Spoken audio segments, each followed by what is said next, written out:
Hello, welcome to the Yomi Davies conversation. This is part two of my interview with my father, Yomi Davis. So, sir, in the first part, I think we ended on the note where you were talking about the artists you had worked with. You mentioned Ebenezer Obey, you mentioned Sashina Peters. Can you take that again, the ones you remember? Yeah, I remember working with King Sonny Ade, Shino Peters, and Sheikh Adiwale, and then Shino Adiwale as a group now, Okay, okay. as one band, and then King Sonny Ade, Expensive Olubi. When we lost General Mohammed, the former head of state, Expensive Olubi did a special album for the head of state, the late head of state Mm, then, and I did a tribute which I read and was actually printed on the back of the record. Um, Salawa Abeni, whom I actually took up right from uh, maybe when she was 9 or 11 years, between 11, mm. 8, 9 and 11 years old, and used to bring her to Ibadan NTA to appear on our show then, and I used to bring her because I was in charge of promotion. I and my company was marketing Salawa Abeni. Of course, I had to handle so many artists. Julie Coca did a record which was marketed by my company. Um, I can't So remember all many of of them. them. So many of So them. let's pick one. Beyond professional relationships, did you have personal relationship with any of them? Let's say King Sonny Ade. Yes, personal. It has. Because you see, dealing with them had to be personal sometimes because Mm, you it's beyond just writing stories about them. okay. You have to work with them. You have to go to them. You have to Be around them. interact. We have Mm, to be around them and interact with them very well. They will come to your office actually. So there must be that closeness, because if you want to project someone, you must know that person very well. You must be close with that person. mm. Don't just write fables. Yeah, even if you are going to do maybe some, uh, because you are promoting them, you want to project them something. I don't want to use the word lie, but even like whatever you want to say about them, you must. Even if you are going to write something to defend them, Hmm. you still have to be very close to them. Hmm. Hmm. Hmm. So I was so close, and King Sonny Ade and I also belonged to the first um, group that was formed to work on how we can combat piracy. Then, piracy was people, pirating records, Hmm. buying one record, producing multiple cassettes and selling them and things like that. And we had a group. We formed. Yeah, I'll call it a group. Myself, Sona Ade, Ebenezer Obey, the lady that owns Sony Music that they eventually produced, released Shino Peters, Kuroji. Kuroji, Okay. and some of the others like that were together in that club, in that group, And I remember we visited the Minister for Commerce then, who was an Hmm. Hausa person.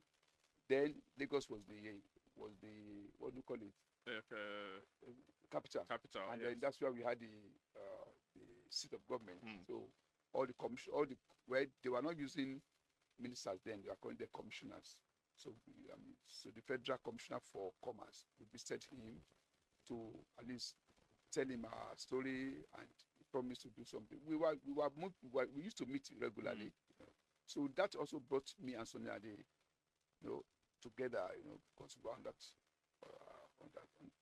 together in that group. I remember there was a time I was going to do a film. Myself and my friend, the blessed memory now, Tunji Fatigewa, I had the story. Tunji was a good writer, Hmm. a good director with NTA Ibadan then, and then he and I put the story together.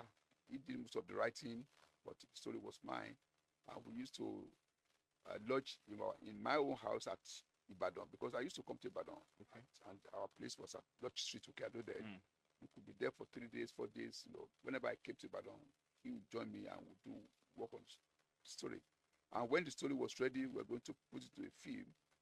I thought of Sonia Ade, I thought of Baba Salah, I thought of, I also work with Papa Sola. Okay. Very closely, very closely. I was going to I took the proposal to Sonia Ade, Ebriza Obe, Baba Salah, and MKO Abiola.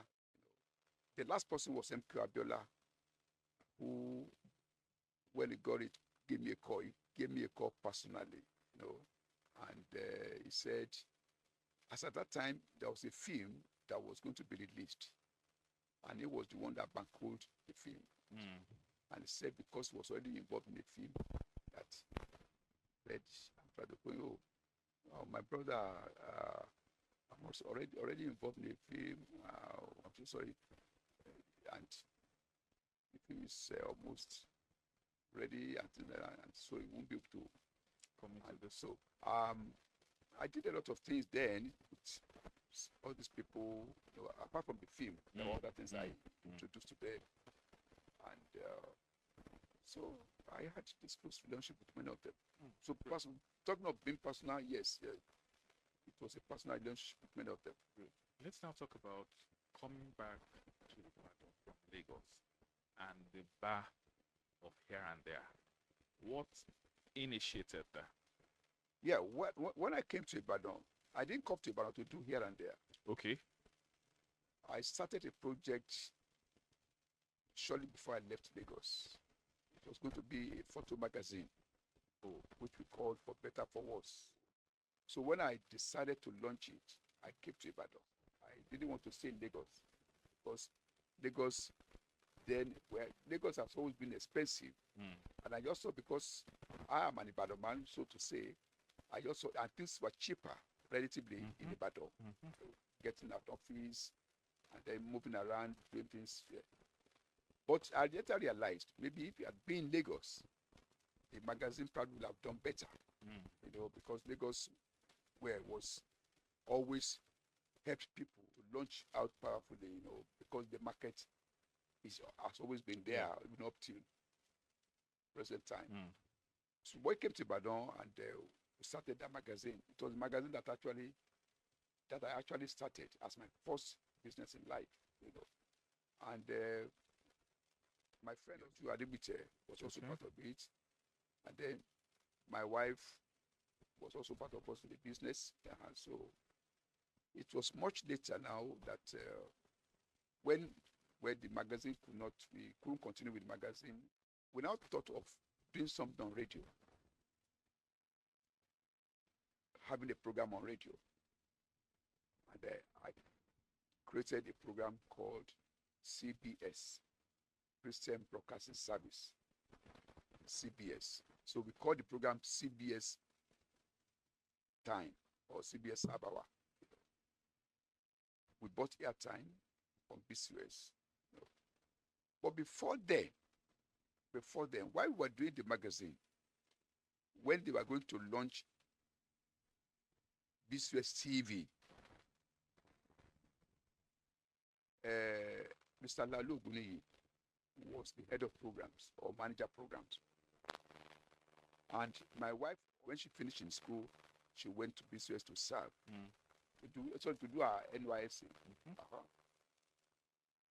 Then they started the station, and then they wanted to have this AM transmission, which I think was started by BCOS TV.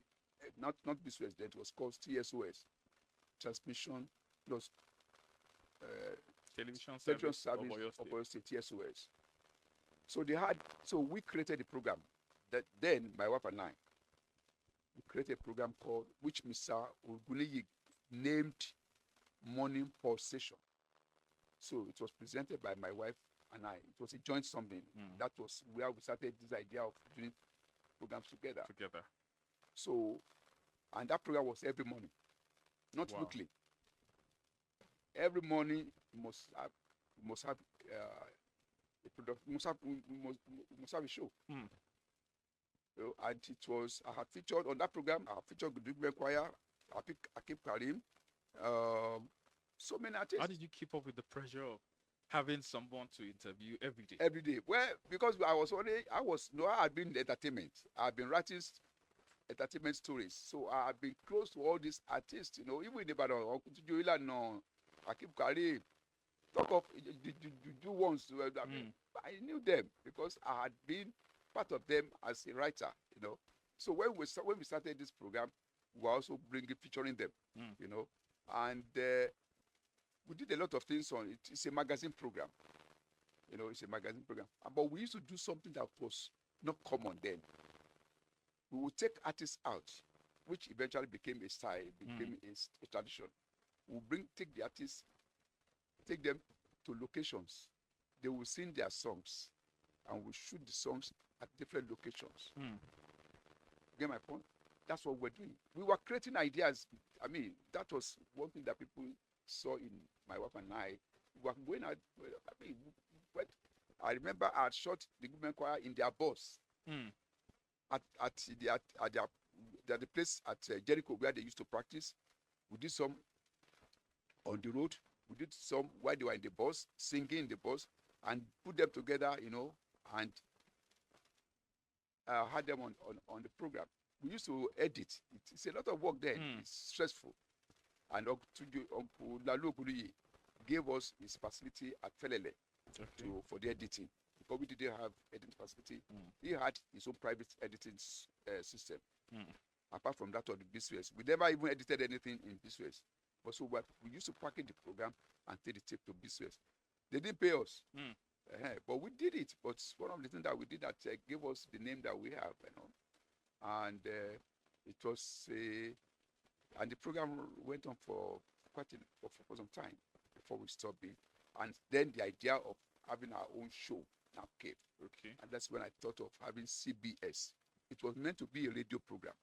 We started, and then it was meant to project ministers of God, you know, because that's the name, Christian Broadcasting Service. So when they used to come, in our conversations with many of them, we now realized that this thing could be television. We could do it on television.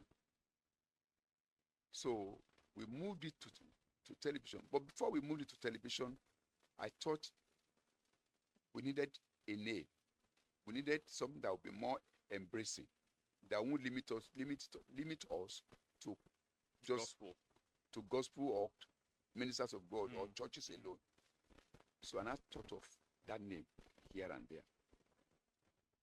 It could serve Christian, it could serve anybody. So whenever I had ideas like that, the first person I talked to was my wife. She was already my partner anyway. So I told her, let's start this thing.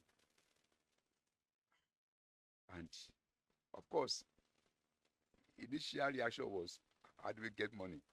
Can we do it? And we didn't have facilities for editing and all the rest of it, but it was meant to be a television program. And we thought, okay, we could still be going to Uncle Lalu's place to edit. We'll be paying for the editing now. But we thought of the idea. But we were still dragging foot on it, you know. So one day, we went to prospect for a business at Alomaja, where we had Baba Chief Bode Akindele. So we went there one day. Went to meet either the populations manager of the company, I can't, but somebody who had to do with the media for that organization. Yeah, we wanted to start a program.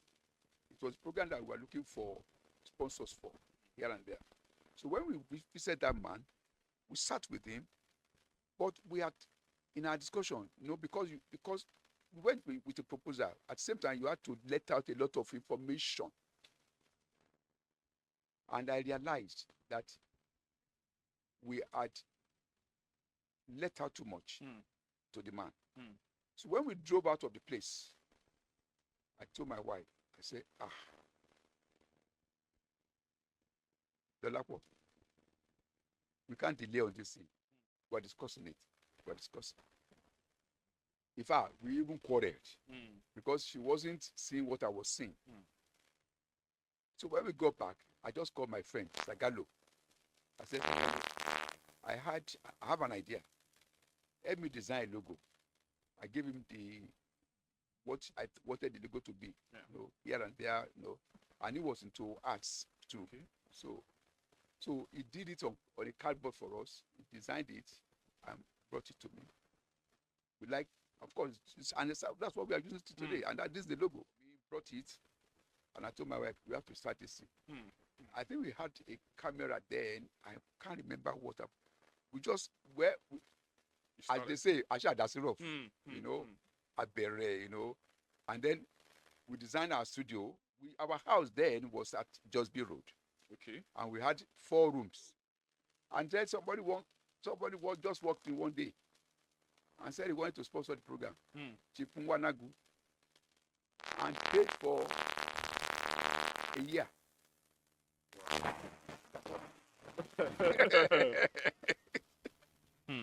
And then, you know, and that was how Here&There became a household name, because BCOS was popular.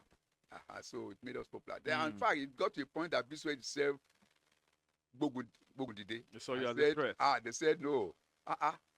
And I remember what brought of course they had been envying us, but I wouldn't imagine a whole organization like BCOS to feeling be threatened. We had just 30 minutes. Just 30 minutes every week, every Wednesday, 7:30 to 8. And when they were going to launch a bank in Ibadan, by the same man that now eventually owned Globe. This bank was I want to remember the name of the bank. Equatorial Trust Bank. You know, we just took our gadgets there. They didn't invite us. We went there with my crew. My wife was there. Everybody was there with our camera and everything. And we found our way to the manager of the bank, then the first manager of the bank. So the woman I will introduce herself to him. Say, we used to see you on television now. Say, come, let me introduce you our chairman. And the chairman was Dr. Mike Adenuga's elder sister. Oh, okay. Yes. Okay. Mrs. Adigbola. Yes. Yesterday Adigbola took us to her. Right. That was the ceremony. We had done our shooting. Where the ceremony was going on. Okay. We had not met anybody, but we thought we filmed. We did our filming, did everything. So when I met the manager took us to her, and the woman said, we always watch you. Here&There was popular, you know. Okay. And I think one of the things I copied was, which you still do, is you brand. This logo, I remember there was the yellow on black, there was the black on yellow. You could not see this logo and it wouldn't register. The way you have always utilized branding is something that I really copy from you, and I see paying off. I mean, if I'll be honest, I can also attest to the fact that the name Here&There was popular. I've been to so many places in this town, in Oyo State, and people call me Here&There, and I look at them and I think, I don't know you. They say, yeah, Here&There now. Yeah, Yomi Davies. Okay, yeah. I can't count. It must have happened to me in my lifetime over 20 times. The first thing people call me is Here&There. I mean, I can't tell who it is. Then they are now to tell me, oh, Yomi Davies, this, that. It still happened last year, 2025. That's the power. That's one thing. You made the name stick. And I think maybe that was one big reason why you were a threat, even to the happening station at the time. So even up to now, because wherever we go, even up to now, people see colors Here&There. You know, why Here&There? What year did you meet Chief Bode Akinlele? What year did you start? We started Here&There in 1986. 1986. So 1986 or 87. This year makes 40 years, bro. Okay. Wow. So when we went to Bode Akinlele's company, then that should be either early 86 or late 85. And there was also a time that Alaja Suliat Adedeji, okay, of blessed memory now, wanted to launch a motor company at Gbagi area, few houses from Radio Nigeria. They wanted to open the showroom where she would be selling vehicles, cars now. And we got the information. We got it. No. They now invited us. Okay. That of the Picture Band. We We just went there, and we did what we wanted to do, and then we got business. But this other one, they came for us, and said they wanted us to come and cover their event. We went there. I didn't even follow them, but because they had been seeing us as, and it had been an issue within BCOS, that how are these people getting business for their 30-minute show, that my commercial department cannot do it, not knowing that they had been even thinking of starting a program like that. Never need this. So when they now saw that we were going to have the whole 30 minutes for the Adedeji Motor Company, they said that program will not be. How did we get that business? They didn't also know their limitation under the law. Okay. That our program was sponsored. We were paying for it. Whether you canvas for a business that you didn't get or whatever, that's not our problem. But we had paid for airtime. Whether you saw us as you have collected money from us, our program must be aired. But because anything government did, civil servants usually see themselves as above everybody. So they allowed the program to go, which could have created a bad impression before the people that pay for it. Yeah. You know, but got to control. We went to them and explained our problem to them, and they said, in fact, I never met Elijah Suya, but the committee border. And then when we went back to BCOS, at the end of the allowed the program to go, they aired it. Maybe there was a delay of 1 week, which of course would have been a problem for us too, but we got to control. They aired it, and they eventually stopped that program. But they didn't just stop it. They moved that program. They said we should stop using that time, and they moved us to Friday, an awkward time, awkward day. Sorry to say awkward. It's not the best time, best day for that kind of program, and gave us an awkward time. We had no choice. We complied, only for them to start a similar program, which they call Shopwise, and put it the same time that we're doing Here and There. You can see how mean people can be. My brother and my junior colleague, Lalo Olotu was the one producing. He was the presenter.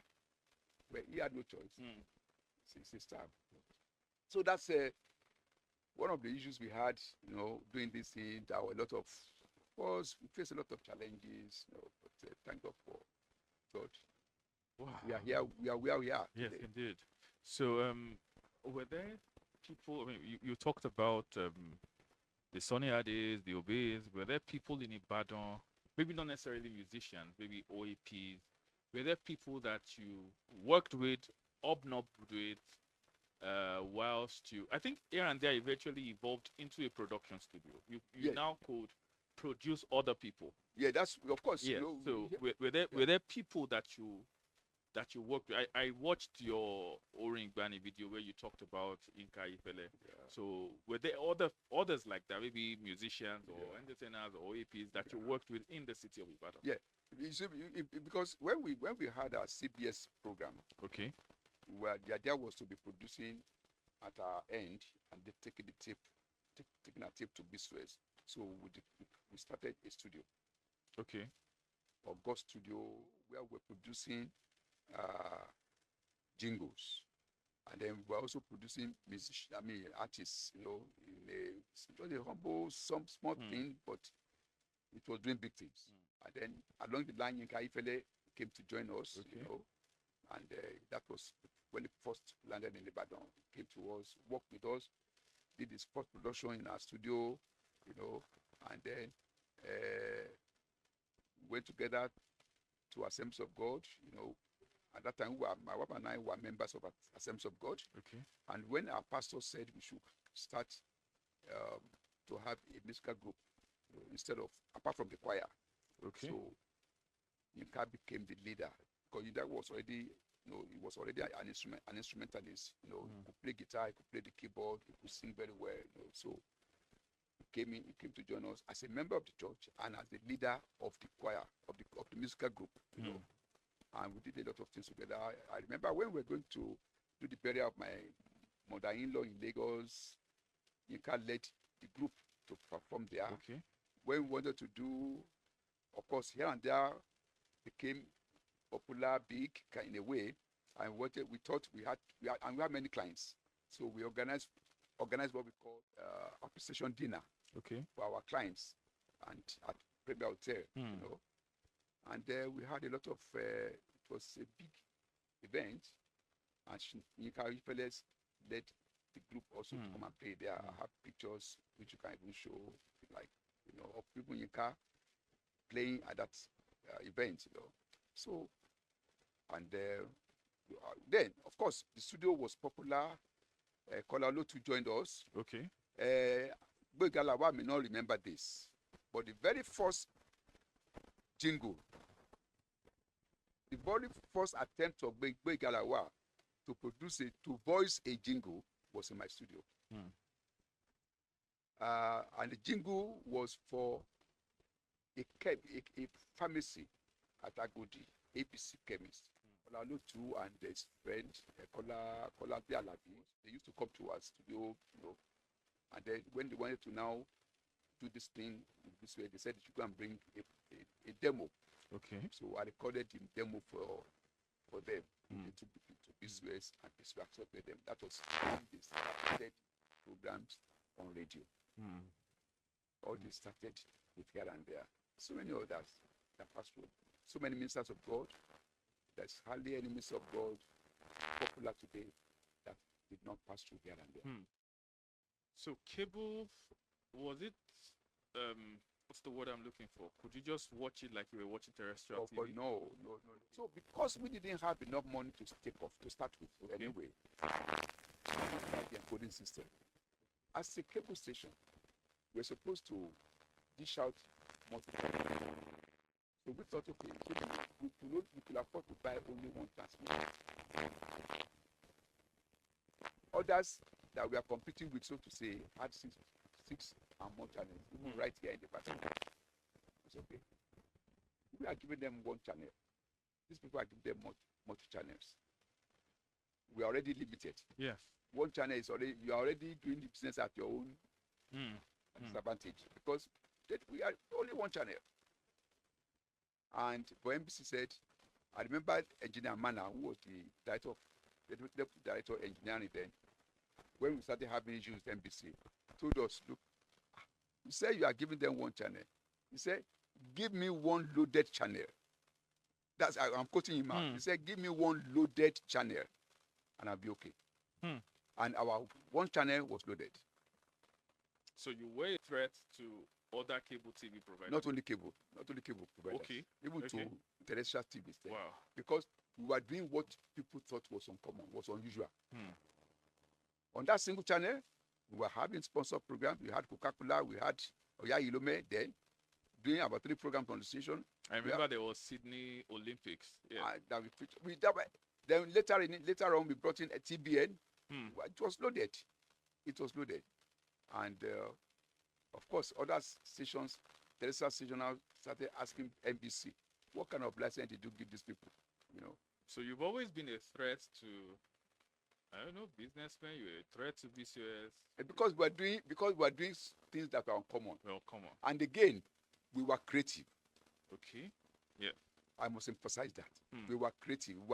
We were creative. We were doing things that people would think was not possible.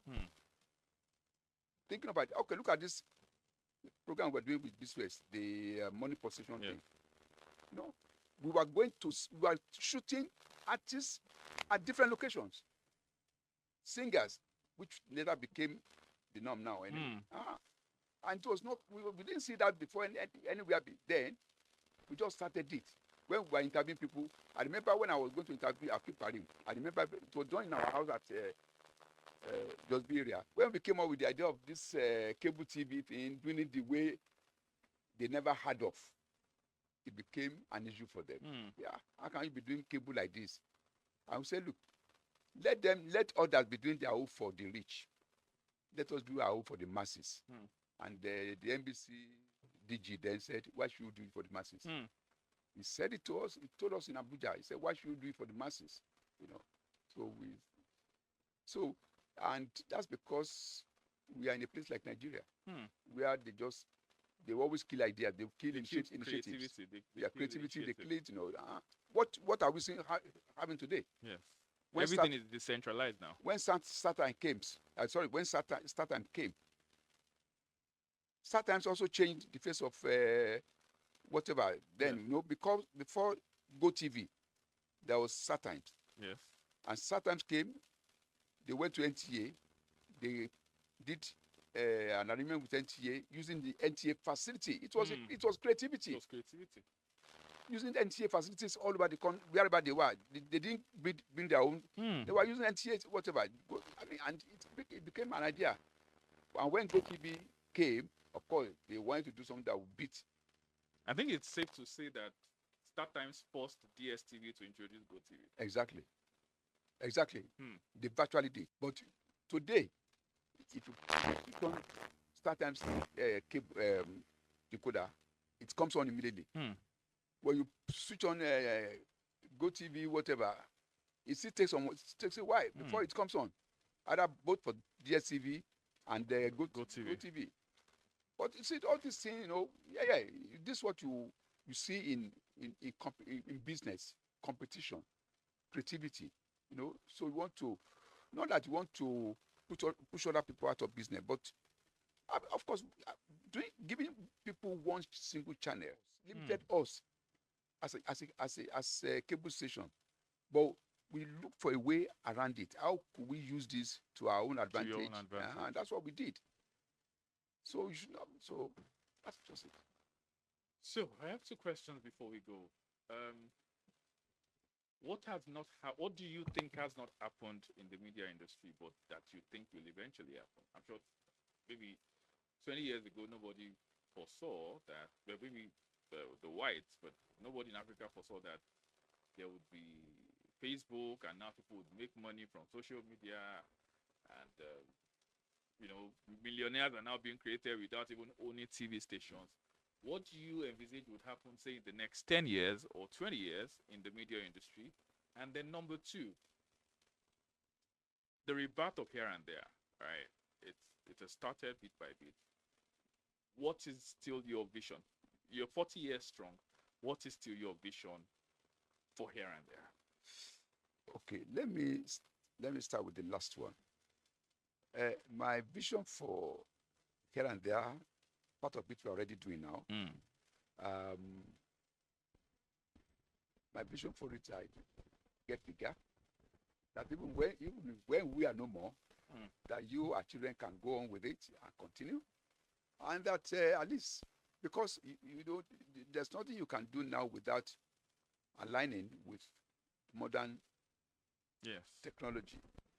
Technology has taken over, has made things simpler, more achievable.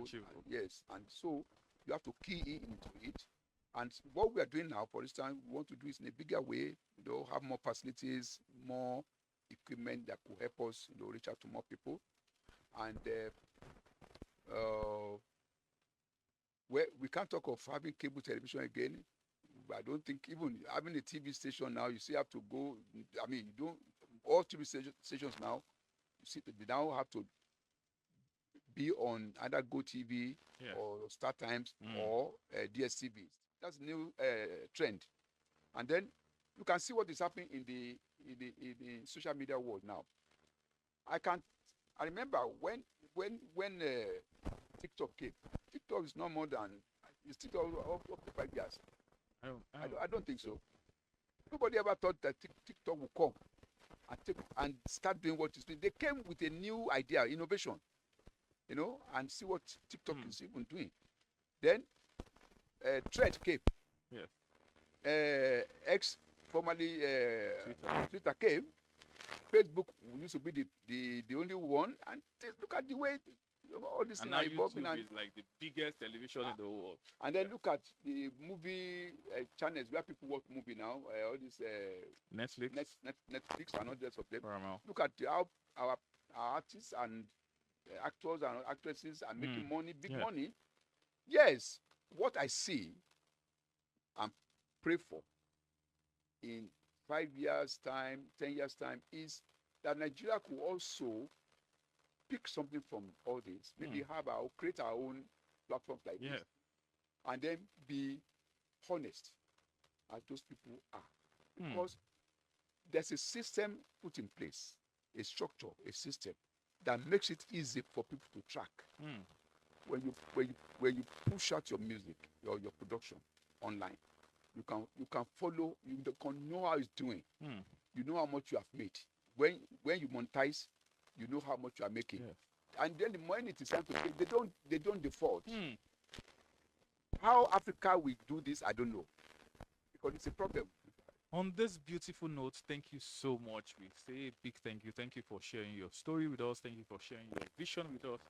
And thank you for teaching us everything, what we've achieved in life that can be attributed to decades of learning from you. I still had a conversation with someone yesterday, and the person was marveling at how I could, even to the barest minimum, I mean, electrical connection. I said, my father taught me this, and the person said, if the number of times you've done this, if we had to call somebody, you would have incurred a lot of. I said, that's what I learned from you, and I say a big thank you to you and to our mother for charting the course. I say a big thank you for blazing the trail even in the broadcast industry. I thank you for charting the unknown.